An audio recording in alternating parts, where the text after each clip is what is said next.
పట్టింది. చికెన్ ఇయరా? కరెక్ట్ గా పెరగడానికి ఏ మెడిసిన్స్ వాడకుండా. అదే గోట్ అనుకో ఆ కెమికల్ అదే వాటికి మెడిసిన్ వాటికి ఫుడ్ అన్నీ తీసుకున్న సంవత్సరానికి గట్టిగా 10 కేజీలో 12 కేజీలో పెరిగిద్ది. ఇంకా బాగా పెంచితే 15 కేజీలు. పందిని ఏం చేయక్కర్లా. కాదు గోటికి మళ్ళీ డిసీజెస్ వస్తాయి. ఓకేనా? మళ్ళీ దానికి కరెక్ట్ ఫుడ్ ఉండాలి. అదే పందికి అనుకో ఆ చెత్తలో పడేసామనుకో అదే చెత్త తిని అదే పెరిగిపోయిద్ది.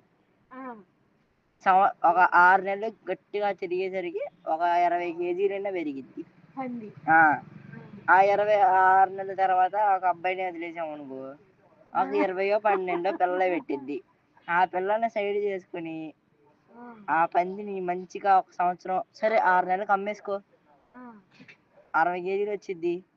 60 కేజీలు అంటే ఒక పందిని 15,000కి అమ్ముకో. అలాగా ఫామ్ పెట్టేసాం అనుకో సరదాగా సంవత్సరానికి 1,00,000 దాటిద్ది. పంది మాంసం ఫామ్. పంది అంటే దేవుడు తెలుసా? దేవుడే మరి అందరు తింటారు దేవుడిని. మనం తినమని అంటలేదు, మనం అమ్ముదాం అంటున్నా. తినమంటలా. పాపం చేస్తావరా? అది పాపం ఏంటే బాబు. కోళ్ళు కాదు గోటుకి ఏమేమి డిసీజెస్ వస్తాయి? ఎలాగా ఏం ఫుడ్ పెట్టాలి? అంటే గడ్డే పెట్టాలి. ఏవో చిన్న చిన్న డిసీజెస్ వల్ల ఎవరో ఒకళ్ళు తెలిసినా కానీ మొత్తం స్ప్రెడ్ అయిపోయి వాళ్ళకి మన గుర్తుకు రాదు. మరి పంది రోడ్డు మీద తిరిగే పందులనేమి కొన్ని తినరమ్మా బంగారం. అలా పెంచినట్టు అదే వాటిని కూడా సపరేట్ పెంచుతారు మంచి ఫుడ్ పెట్టి. అలాంటి పందులనే తినేది. అదే పందులు తినేస్తారు అనుకున్నా.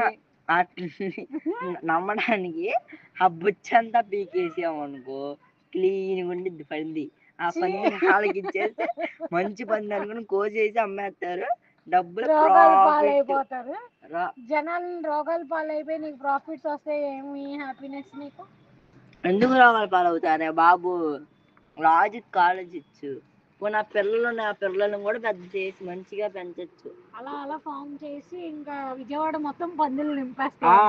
విజయవాడలో ఒక 4 బ్రాంచీలు, గుంటూరులో ఒక 2 బ్రాంచీలు, అలాగా ఇలా whole India all over delivery in India పెట్టేద్దాం. సరిగ్గా డబ్బులు వస్తాయి.